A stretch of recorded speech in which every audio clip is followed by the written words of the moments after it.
Hello, and welcome to Season 22 Sneak Peek Part 2. If you haven't watched Part 1, please click on the link to the left, and I'll see you guys right after. But this video is going to be a short showcase of all the POIs of the new Season 22 Apex Legends map, E-District. I'll tell you a little about what I think of each area, but it will just mostly be a visual showcase. Before we start, I want to say that you guys will notice three main reoccurring design elements to this map. This is verticality, stacking, and I want to say rat jam areas. You know what I mean when you'll see them. This is a cool mix of residential, commercial, and industrial zones. We're gonna start from the west side of the map, called Blossom Drive, one of the E-District's many residential zones.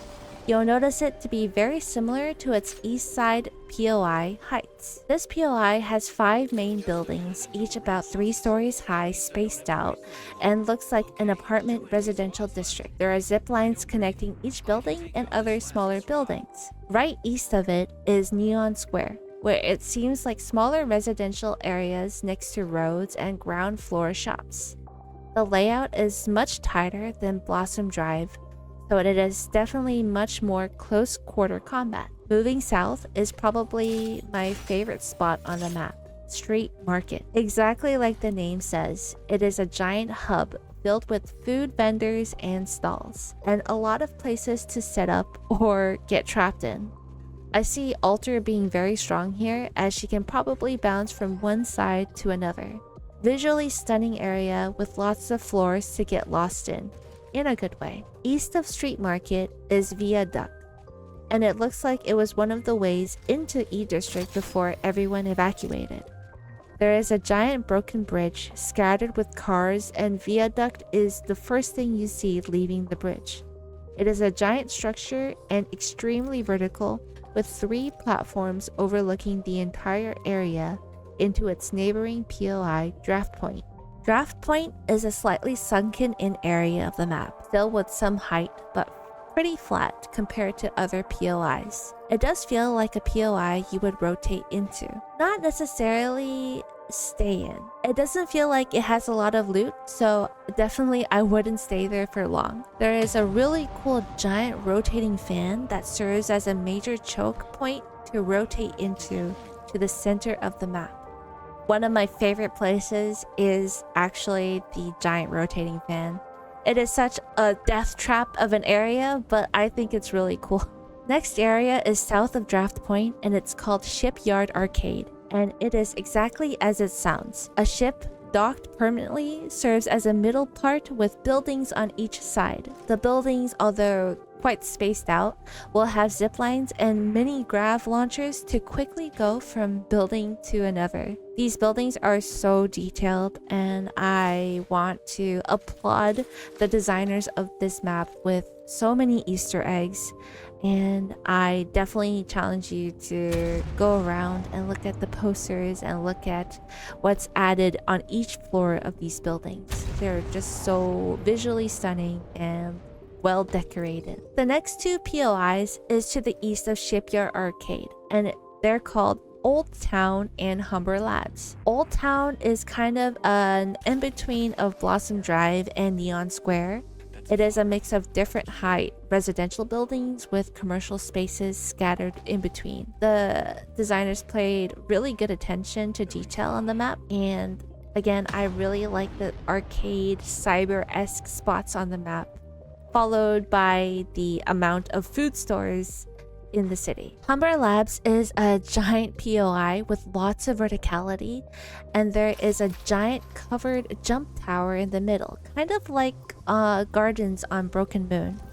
But it is a giant facility with underground tunnels and bunkers. Right outside of it is this very interesting rotating panel with a couple of structures in the middle as well. Stadium is a pretty straightforward POI. A giant stadium with buildings piled close together in the center, similar to what you would see in Relic on Kings Canyon. And for Heights, it's like an almost mirror image of Blossom Drive, and it's another residential fighting ground. Next, headed northwest is a giant POI named Electro Dam. It is a multi-tiered structure with a giant artificial waterfall that you can't climb. I've tried it. The top height is only accessed either with stairs or zip lines.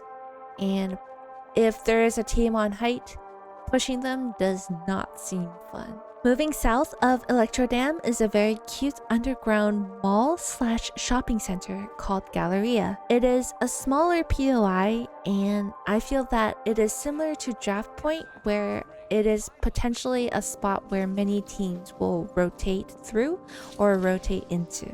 Straight north of the map is my second favorite POI, the Lotus. Towering skyscrapers that you can go into, layers of floors to play off of, and zip lines, and many grab canyons to use. I feel like a fight here will be extremely chaotic. There are about 6 to 7 floors in each tower, with many half floors in between. I can't imagine how an end ring will be like if it were here. And as you can see probably from the clip, that the mini grav canyons have some movement, tap strafe ability that you can have fun with as well. But yeah, fighting here might be a headache, but is an absolutely beautiful area. West of the Lotus is Resort and Boardwalk.